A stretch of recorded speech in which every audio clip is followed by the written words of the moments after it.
ಕನ್ನಡದ ನಂಬರ್ 1 ದಿನಪತ್ರಿಕೆ ವಿಜಯವಾಣಿಯಲ್ಲಿ ಪ್ರಕಟವಾಗಿರುವ ಈ ದಿನದ ಮಹತ್ವದ ಸುದ್ದಿಗಳನ್ನೊಮ್ಮೆ ನೋಡೋಣ. ಪ್ರಭು ಶ್ರೀರಾಮನ ಶತಮಾನಗಳ ವನವಾಸ ಅಂತ್ಯ ಕಂಡಿದೆ. ಅಯೋಧ್ಯೆಯಲ್ಲಿ ನಿರ್ಮಾಣಗೊಂಡಿರುವ ಭವ್ಯ ರಾಮ ಮಂದಿರದಲ್ಲಿ ಬಾಲರಾಮನ ಪ್ರಾಣ ಪ್ರತಿಷ್ಠಾಪನೆಯಾಗಿದೆ.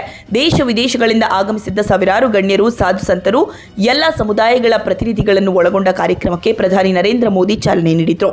ದೇಶ ವಿದೇಶದಲ್ಲಿ ಸಂಭ್ರಮ ಹೇಗಿತ್ತು ಎನ್ನುವ ವಿವರಗಳು ಇಂದಿನ ಮುಖಪುಟ ಹಾಗೂ ಒಳಪುಟದಲ್ಲಿದೆ.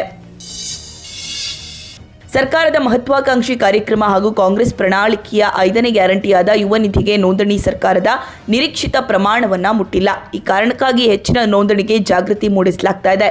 ಈ ಸುದ್ದಿ ಇಂದಿನ ಸಮಸ್ತ ಕರ್ನಾಟಕ ಪುಟದಲ್ಲಿದೆ. ಸಬ್ ಇನ್ಸ್ಪೆಕ್ಟರ್ 545 ಹುದ್ದೆಗಳ ನೇರ ನೇಮಕಾತಿ ಮರುಪರೀಕ್ಷೆ ಇಂದು ಬೆಂಗಳೂರಿನ 117 ಕೇಂದ್ರಗಳಲ್ಲಿ ನಡೆಯಲಿದೆ. ಕರ್ನಾಟಕ ಪರೀಕ್ಷಾ ಪ್ರಾಧಿಕಾರ ನಡೆಸ್ತಾ ಇರುವ ಈ ಪರೀಕ್ಷೆಗೆ ಒಟ್ಟು 54,000 ಅಭ್ಯರ್ಥಿಗಳು ನೋಂದಣಿ ಹೊಂದಿದ್ದಾರೆ. ಈ ಸುದ್ದಿ ಇಂದಿನ ಸಂಚಿಕೆಯಲ್ಲಿದೆ. ಕೇಂದ್ರ ಸರ್ಕಾರವು 1 ಕೋಟಿ ಮನೆಗಳಲ್ಲಿ ಸೌರ ವಿದ್ಯುತ್ ವ್ಯವಸ್ಥೆ ಅಳವಡಿಕೆಗೆ ಪ್ರಧಾನಿ ಸೂರ್ಯೋದಯ ಯೋಜನೆ ಘೋಷಿಸಿದೆ. ಈ ಯೋಜನೆಯ ಉದ್ದೇಶವೇನು?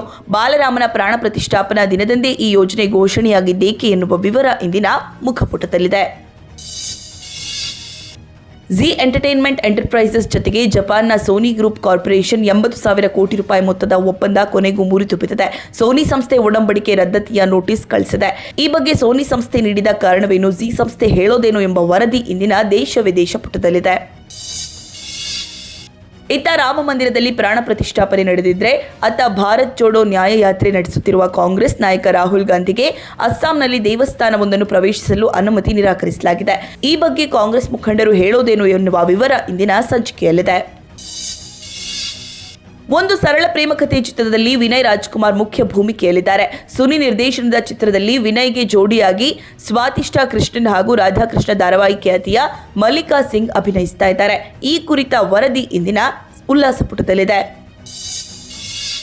ಇವಿಷ್ಟೇ ಅಲ್ಲ, ಮುಂಜಾನೆ ಮಾತು, ಅಂತರಂಗ, ವಾರ ಭವಿಷ್ಯ, ಮನೋವಿಕಾಸದ ಕಾಲಂಗಳು, ಕ್ರೀಡೆ, ಸಿನಿಮಾ, ದೇಶ ವಿದೇಶಗಳ ಭರಪೂರ ಸುದ್ದಿಗಳ ವಿಶೇಷಗಳಿಗಾಗಿ ವಿಜಯವಾಣಿ ಓದಿ.